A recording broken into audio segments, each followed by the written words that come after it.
Democrats cannot afford to become overly confident at the fracturing of MAGA. I made a video addressing this a few weeks ago, and at the time we had just bombed Iran. And you definitely saw a lot of prominent MAGA figures come out and say, hey, I think our politicians are Israel first, not America first. First of all, where the hell you been? Yeah, that's nailed it.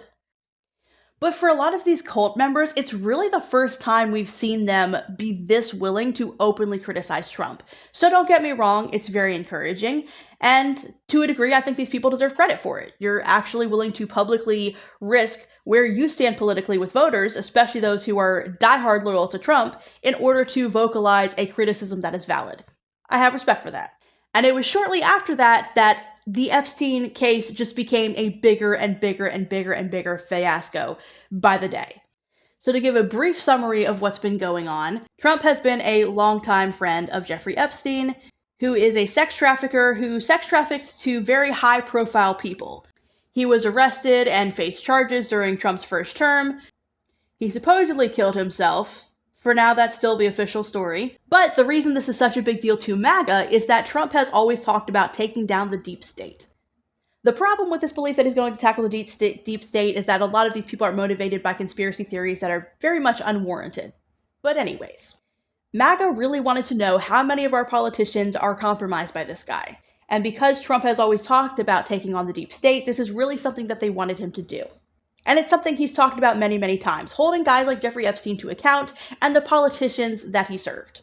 Fast forward to Trump's second term, and we have Pam Bondi as the Attorney General. And there are several moments of very bizarre optics throughout this situation where, they basically are trying to give their supporters breadcrumbs of, we are going to do this, we are going to investigate, we are going to get you guys the information, just bear with us while we just work through a few things. At one point, Pam Bondi calls a whole bunch of conservative influencers to the White House for a meeting and has a photo op with these binders that are supposed to be some of this information that really implicates high-profile politicians in our government who are compromised because of Jeffrey Epstein. And it turns out that in those binders, there was no new information. It was pretty much a bunch of stuff that was already publicly available. It was nothing new. So these influencers became pretty pissed because they were basically used by her to kind of satisfy the base and say, yeah, we're working on this.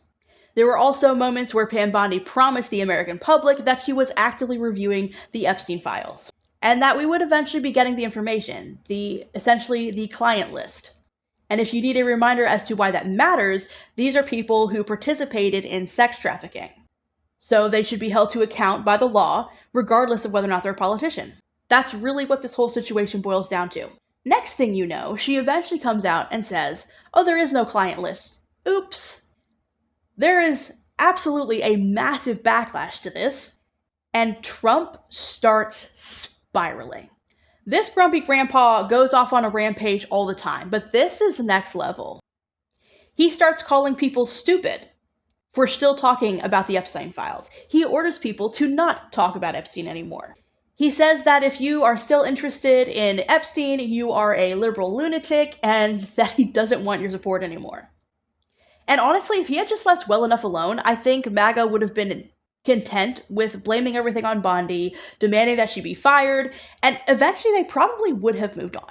They still would have been upset with Trump and Pam Bondi to a degree, but it mostly would have fallen on Pam, and Trump really wouldn't have gotten that much backlash from MAGA itself. But now he's calling him stupid for wanting him to follow through on something he promised to follow through on.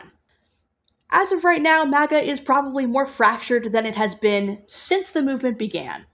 And once again, unfortunately, we're seeing this impact Democratic strategy because I'm seeing a lot of overconfidence that this is going to translate to massive landslide wins for Democrats when it comes to the midterms. Now, MAGA is absolutely fractured. Don't get me wrong. I'm not denying that that's taking place. I'm not denying that there are a lot of people who voted for Trump not that long ago who are regretting their vote.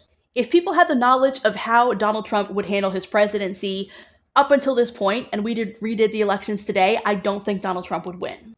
But here's the thing, that doesn't really help Democrats all that much. So please don't misunderstand. I am not trying to downplay how fractured MAGA is. I am not saying that this is not a situation that Democrats can take advantage of. But there are a couple of points that we need to keep in mind. First of all, the midterms are not happening tomorrow, and a lot of things can happen between now and then.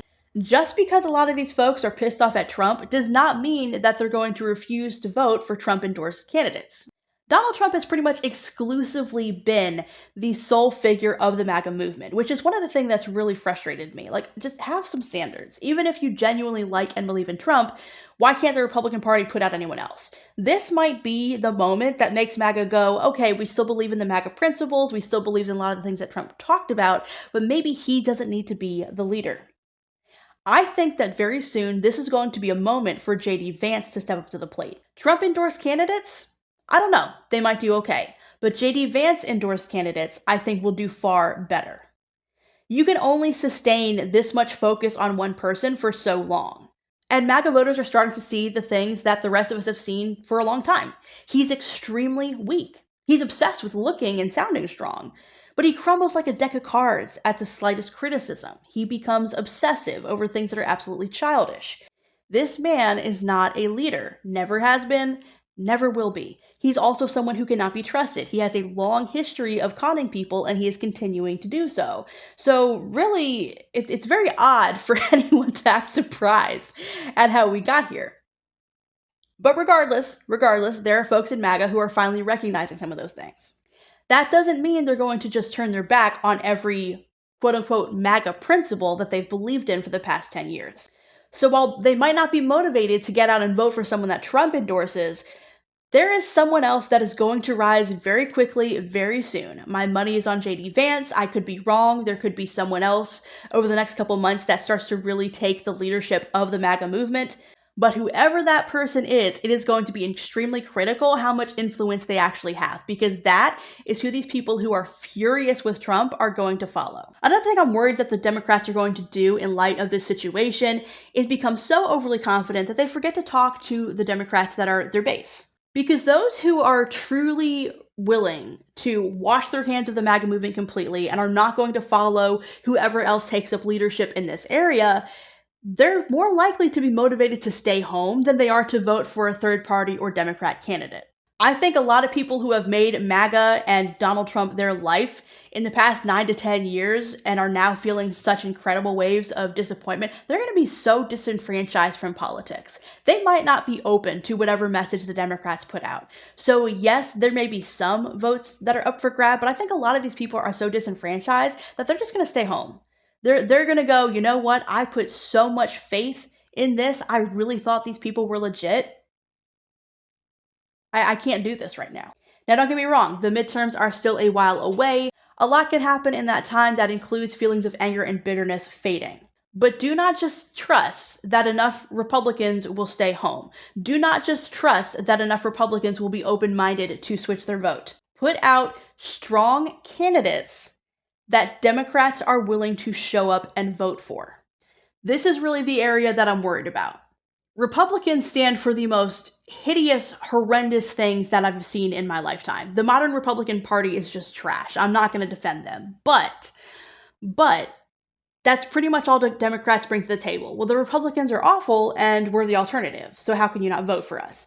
You have got to bring a better strategy than that. So I am really hoping that they invest a lot of time and energy into polling their own base. This midterm matters. There is so much that we can do to block the Republican agenda. This is our chance. We cannot mess this up. But I am worried that from here to midterms, Democrats are going to once again be caught up in their overconfidence. Trump doesn't have the same kind of influence he used to, so we don't need to worry about Trump-endorsed candidates. Or Democrats will show up to vote for us just because. I know that the Republicans are awful, and yes, for someone like me, voting against that is a massive motivator for me, but that's not how all voters feel. A lot of voters, frankly, feel helpless regardless. So while, yeah, we might see some Republicans stay home and not participate or be frustrated and do a protest vote for a third-party candidate that doesn't have a chance, you might also find yourself in a situation where a lot of Democrats are not motivated to show up to vote. They might come to your rallies, they might respond to some of the polls you're sending out, but none of that means anything if they don't show up to vote and have that motivation when the midterms get here. I'm not saying I have all the answers, but overconfidence or confidence in general is not a strategy. So please, please, please, please, please tell me that you are working on something better than that. And that is all I have for this video. If you enjoyed this video, half this video, or even just a quarter of this video, please hit the like button and don't forget to subscribe.